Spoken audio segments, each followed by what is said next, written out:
بسم الله الرحمن الرحيم.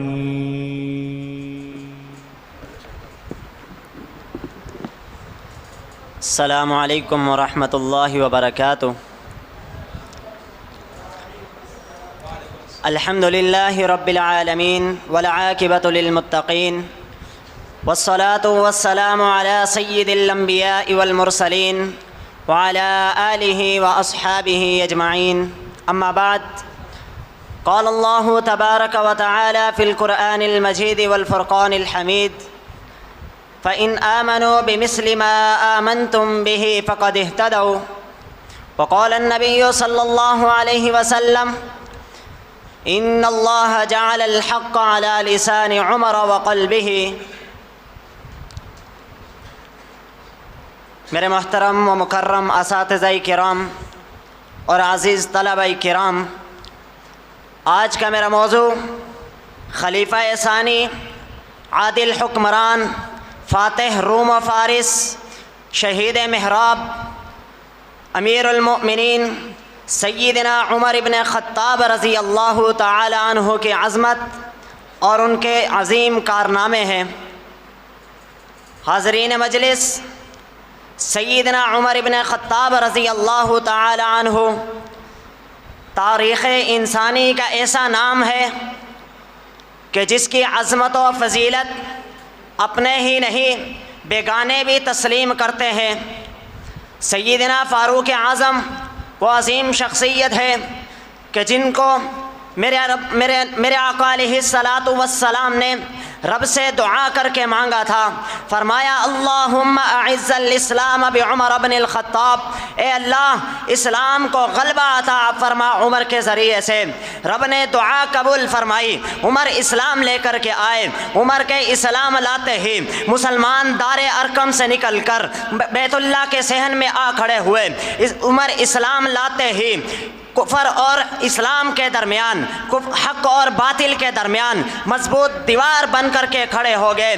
سیدنا عمر بن خطاب رضی اللہ تعالی عنہ وہ عظیم شخصیت ہیں جن کے بارے میں میرے آقا علیہ السلام نے فرمایا تھا: ما طلعت الشمس ولا غربت على رجل خیرا من عمر.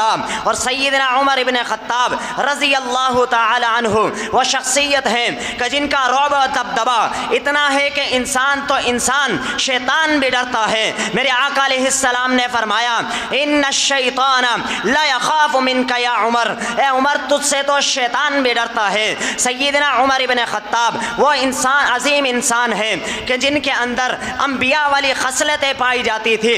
اسی لیے تو میرے آقا علیہ السلام نے فرمایا تھا: لو کان بعدی نبی لکان عمر بن الخطاب. حضرات سیدنا عمر بن خطاب رضی اللہ تعالی عنہ خود اپنے بارے میں فرماتے ہیں: وافقت ربی فی ثلاث، میرے رب نے 3 چیزوں میں میری موافقت کی ہے. جناب عمر فرماتے ہیں: فی مقام ابراہیم، پہلی چیز کہ میں نے مقام ابراہیم کے بارے میں اپنے آقا علیہ السلام سے کہا: اے جناب محمد الرسول اللہ، مقام ابراہیم کو جائے نماز بنا لیجئے. آپ علیہ السلام نے خاموشی اختیار کی. اللہ رب العالمین نے کلام اللہ اتار دیا. فرمایا: واتخذوا من مقام ابراہیم مصلی وفی اسارا. میں نے قیدیوں کے بارے میں بات کی، بدر کے قیدیوں کے بارے میں بات کی. رب نے قرآن اتار دیا: ما کان لنبی ان یکون له اسرا حتی یسخن فی الارض. اور میں نے پردے کے بارے میں بات کی. رب نے قرآن اتار دیا: قل یا ایھا النبی قل لازواجک وبناتک ونساء المؤمنین یدنین علیہن من جلابیبہن. حضرات ذی وقار سیدنا عمر بن خطاب رضی اللہ تعالی عنہ مسند خلافت پر 10 سال 6 ماہ 4 دن تک فائز رہے. جناب عمر رضی اللہ تعالی عنہ نے ایسے ایسے عظیم کارنامے سر انجام دیے جن کا اس مختصر سے وقت میں ذکر کرنا ناممکن ہے، لیکن آئیے اختصار سے چلتے ہیں. سب سے پہلے بیت المال کے لیے منظم انداز میں عمارت بنوانے والے جناب عمر ہیں. سب سے پہلے پولیس کا محکمہ قائم کرنے والے جناب عمر ہیں. سب سے پہلے عدالتیں بنوانے والے جناب عمر ہیں. سب سے پہلے قاضی مقرر کرنے والے جناب عمر ہیں. سب سے پہلے عول کے مسئلے پر فتویٰ دینے والے جناب عمر ہیں. سب سے پہلے یتیم بچوں کے لیے، لوارث بچوں کے لیے روزینے مقرر کرنے والے جناب عمر ہیں۔ سب سے پہلے امیر المؤمنین کا لقب حاصل کرنے والے جناب عمر ہیں۔ حضرات ذی وقار، سیدنا عمر بن خطاب کے زمانے میں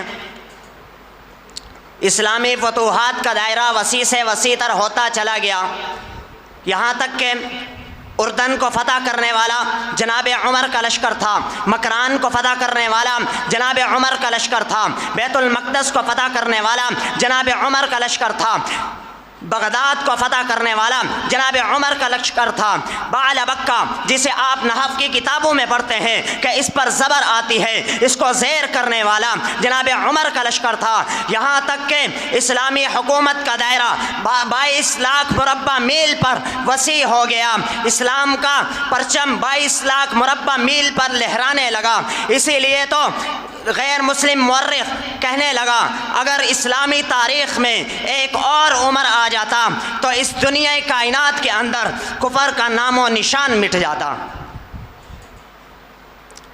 شاعر نے کہا ہے الہی پھر مسلمانوں میں پہلی شان پیدا کر، الہی پھر مسلمانوں میں پہلی شان پیدا کر، پھر وہی عزم پیدا کر، وہی ایمان پیدا کر، مٹانے کے لیے طاغوت باطل کو زمانے سے سیدنا فاروق اعظم سا جرّی انسان پیدا کر۔ وآخر دعوانا الحمد للہ رب العالمین۔